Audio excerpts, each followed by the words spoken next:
Saya mau tanya tentang kalimat menjalin silaturahim dan menjalin ukhuwah. Benarkah menjalin silaturahim itu hanya dilakukan dengan saudara yang ada hubungan darah, sedang menjalin ukhuwah dilakukan dengan saudara seagama? Rahim itu memang yang ada hubungan darah. Ya, menjalin silaturahim berarti menjalin kekerabatan dengan yang ada hubungan darahnya. Ya, dalam hadis Nabi, dulu ada seorang laki-laki yang datang kepada Nabi, bertanya kepada Nabi, dullani ala amalin yudnini minal jannah wa yubaiduni minan nar. Wahai Rasulullah, tunjukkan padaku satu perbuatan yang jika aku lakukan perbuatan tersebut itu akan mendekatkanku pada surga dan akan menjauhkanku dari neraka. Nah, kemudian Nabi menjawab, ta'budullah wa la tusyriku bi syai'ah. Nah, kamu menyembah Allah dan jangan berbuat musyrik dengan sesuatu apapun. Wa tuqimus shalah, dan kamu dirikan sholat. Wa tu'tiz zakah, kamu tunaikan zakat. Nah ini wa tasilu dza rahimika, kamu sambung hubungan kerabatmu. Rahim itu memang yang ada hubungan darah.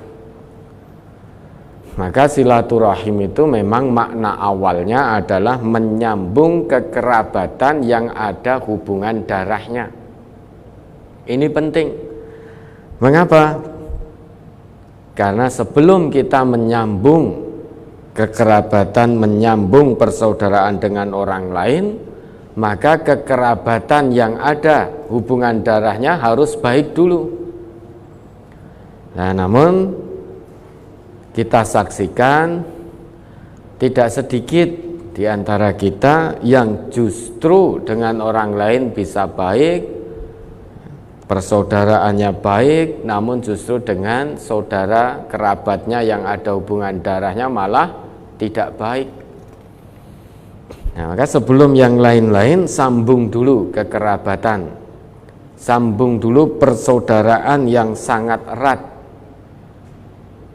dengan orang yang ada hubungan darah. Itu makna silaturahim. Nah, sekarang ini tidak.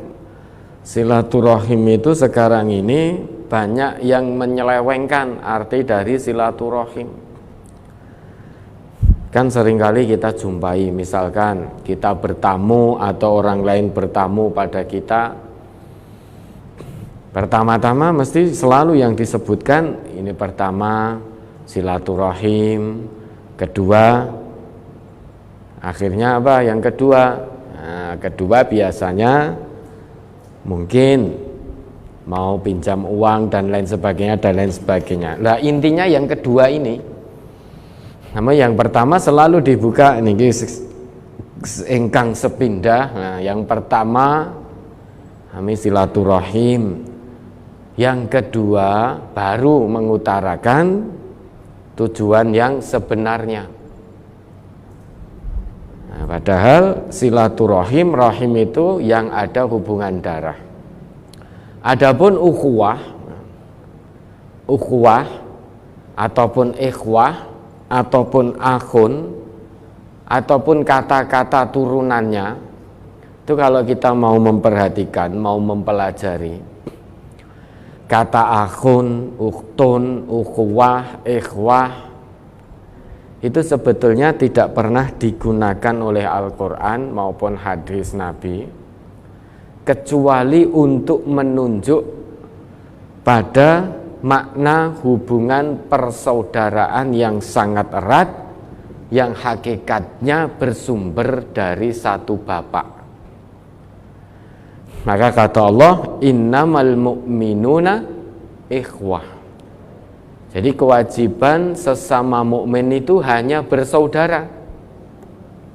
Meskipun tidak senasab, meskipun tidak ada hubungan darah, Namun kalau kita mengaku sebagai seorang mukmin, kewajiban kita menurut Allah bersaudara satu dengan yang lain. Meski secara biologis bapak kita berbeda-beda, namun secara akidah, secara agama bapak kita sama. Maka Quran hadis selalu menyebut kata akhun dan turunannya menunjuk pada makna persaudaraan yang bersumber dari satu bapak yang sama. Maka menjadi aneh, ini saudara sebapak, saudara satu ayah kok malah bercerai-berai karena sesuatu hal. Akan menjadi aneh lagi, punya hubungan nasab, punya hubungan darah, sama satu akidah, sama-sama mukmin, kok bercerai-berai karena satu hal. Maka ini menjadi aneh. Jangan-jangan ada yang tidak pas dengan imannya. Padahal siapapun kita ini kalau mengaku mukmin, kewajibannya menyambung persaudaraan dengan mukmin yang lain.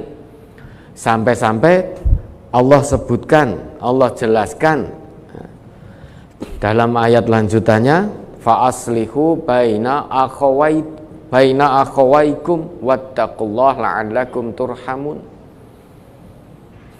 Karena kewajiban sesama mukmin adalah menjalin persaudaraan satu dengan yang lain, maka kalau ada yang berselisih, damaikan. Ayat fa'aslihu baina akhawaikum ini menunjukkan ada potensi perselisihan yang akan terjadi di tengah-tengah orang yang beriman. Meski sama-sama mukmin, namun ternyata ada potensi perselisihan. Maka kalau itu terjadi, fa'aslihu baina akhawaikum, jadilah pihak ketiga untuk mendamaikan saudara yang sedang berselisih. Didamaikan. Dalam mendamaikan ini jangan condong pada salah satu pihak, karena semuanya hakikatnya saudara kita.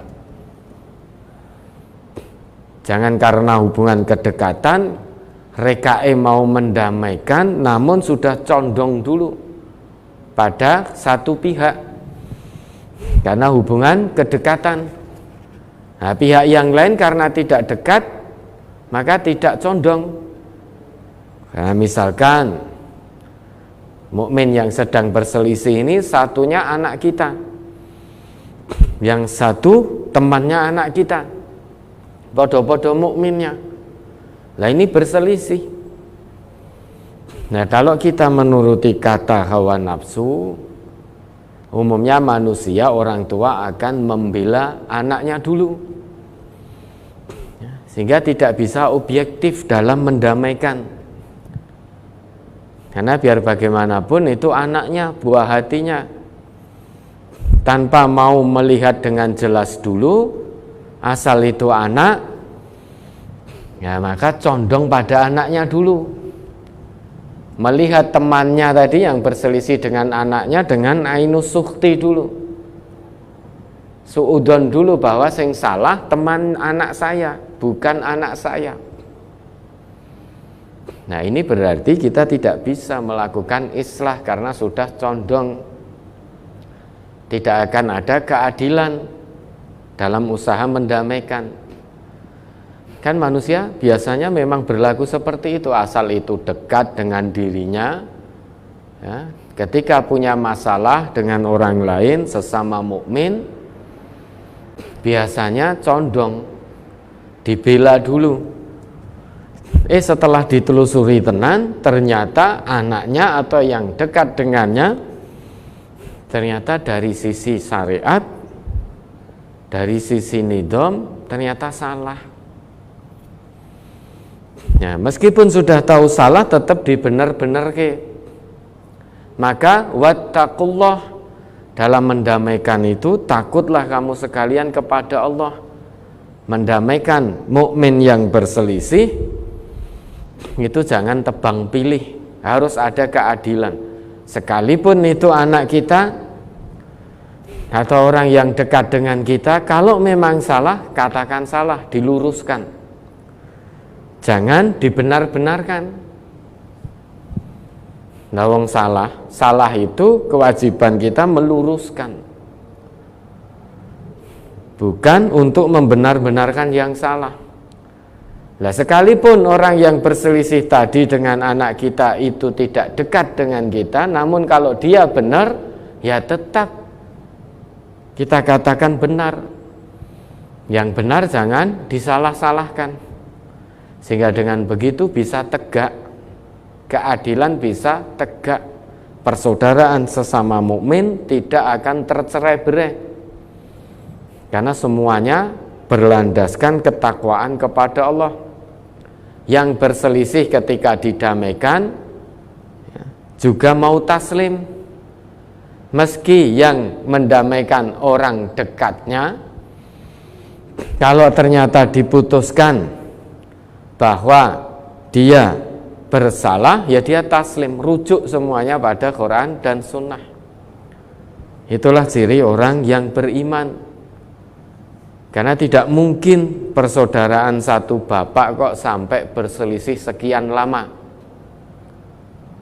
Padahal sesama mukmin sudah mengetahui tidak halal sesama mukmin, sesama muslim itu saling menghajar saling mendiamkan satu dengan yang lain lebih dari 3 malam.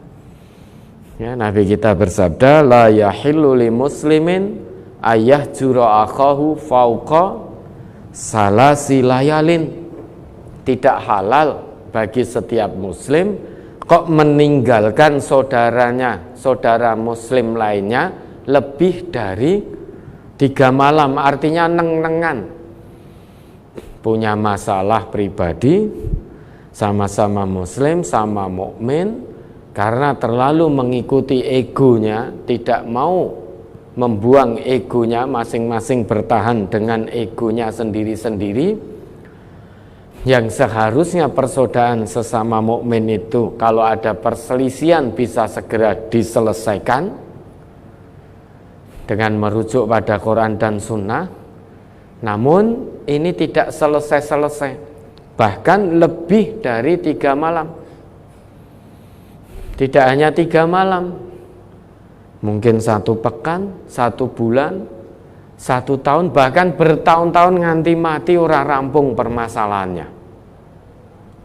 Kenapa kok tidak bisa selesai? Ya karena cara penyelesaiannya tidak dicarikan solusinya dari Quran dan Sunnah. Cara penyelesaiannya berlandaskan ego masing-masing, tentu tidak akan selesai. Kalau tidak selesai perselisihan di antara hamba Allah yang beriman, maka tidak turun rahmat dalam kehidupannya. Ya, wattaqullah la'allakum turhamun.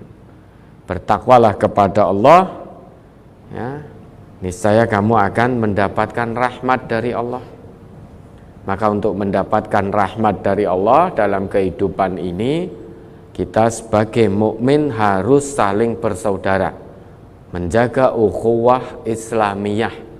Selama ini sudah seringkali kata ukhuwah Islamiyah itu sangat familiar di telinga kita.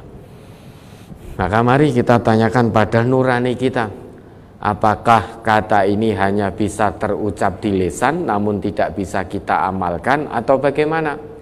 Kalau ternyata tidak bisa kita amalkan, maka jangan harap turun rahmat dari Allah. Masa sesama mukmin kok punya masalah, ada ghil nggak selesai-selesai, hanya gara-gara mengikuti egonya masing-masing. Nah, naudzubillah, jangan sampai itu terjadi.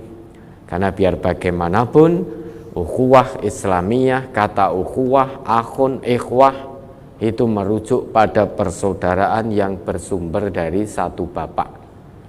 Maka persaudaraan yang sumbernya dari satu bapak yang sama harus erat, tidak boleh tercerai-berai.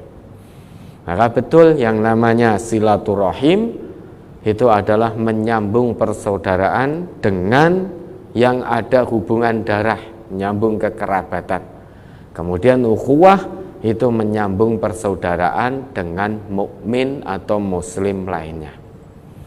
Ya, ada lagi.